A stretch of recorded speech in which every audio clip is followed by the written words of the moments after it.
רואים את העולם בעיניים ישראליות. טבע הדברים.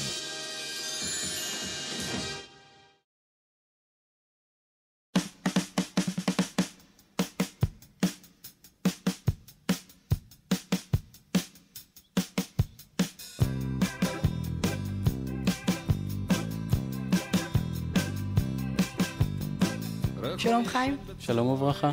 אנחנו נמצאים בדירה לדוגמה בפרויקט קדמת הים. אנחנו מחפשים דירת 5 חדרים.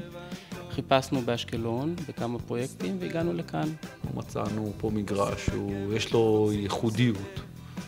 נמצא מספיק גדול בשביל שנוכל לשים את כל הפסיליטיז, ואז זה עדיין לא יהיה כבד על הדיירים. בגלל שמחלקים את זה להרבה מאוד משפחות, זה יותר פשוט. מבחינת המיקום של העיר, מבחינת הים, מבחינת התעסוקה, מבחינת האוכלוסייה, מבחינת השקט הנפשי, מבחינת הביטחון, מכל הבחינות זו עיר מצוינת. יש כאן מועדון של ספא, יש כאן מועדון ילדים, יש מועדון לראות סרטים, כל מיני דברים אחרי שיתוף פעולה לפעמים הרשויות הוא יותר קשה. במקרה הזה התלהבו מרעיון, ועזרו לנו לקדם את זה. מה היו השיקולים שלך לקניית דירה דווקא בפרויקט הספציפי הזה? קודם כל, הסגנון החדיש, הצעיר, מאוד היה חשוב לי העיצוב החיצוני והעיצוב הפנימי של תוך הדירה, והדבר הזה משך גם את אשתי וגם אותי לקנות פה את הדירה דווקא. אתם עם ילדים?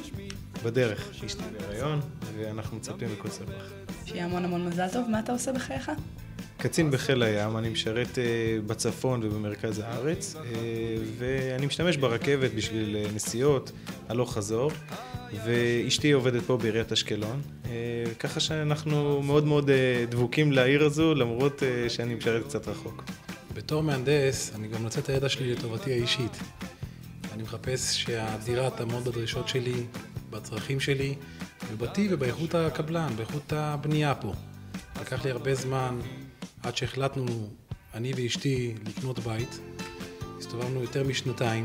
הגענו לכאן, שמענו מיובל, בעל החברה, את הפרטים על הדירה, ראינו תוכניות.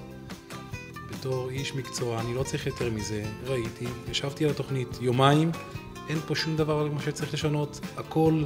כל הדירה עומדת בדרישות שלי, בתנאים שלי. אחרי 4 ימים החלטנו לחתום על חוזה. הדירות מתוכננות ככה שלמעשה אנשים קונים חללים. אתה יכול לרכוש חלל ולחלק אותו איך שאתה רוצה, למעט עמוד אחד שהוא נמצא במרכז החלל, אופן ספייס פתוח, הגובה של... רגע, זה אומר שאני צריכה להביא קבלן חיצוני שיעשה את זה בשבילי? לא מאוד צריכה להביא קבלן חיצוני, את צריכה בדרך כלל להביא מעצב, כי רוב האנשים עדיין לא יודעים לסגור את הקצוות. ולפי התוכנית של המעצב, אנחנו יודעים לתפור להם את החליפה. איזה טיפ אתה יכול לתת לאנשים שרוצים לקנות דירה, על מה הם צריכים לשים את הדגשים שלהם? כל אחד והדרישות שלו. לי למשל, חשוב לי יותר המרחב. דבר שני, אם אני מדברת על מקצועיות, תגיעי בטיח. אוקיי. אין מה להחליק פה יותר. כל בית שנכנסים, כולו מחוספס, צריך לשפשף אותו, יש עליו עוד הרבה עבודה. אוקיי. פה אני מקבל את הכל מוכן. בכל מקום אחר תקבלי את הסטנדרט הרגיל, כמו בכל מקום אחר. אוקיי. אני אקבל את זה בחינם פה. מה זה בחינם? שילמתי זה בגלובה של אותו מחיר.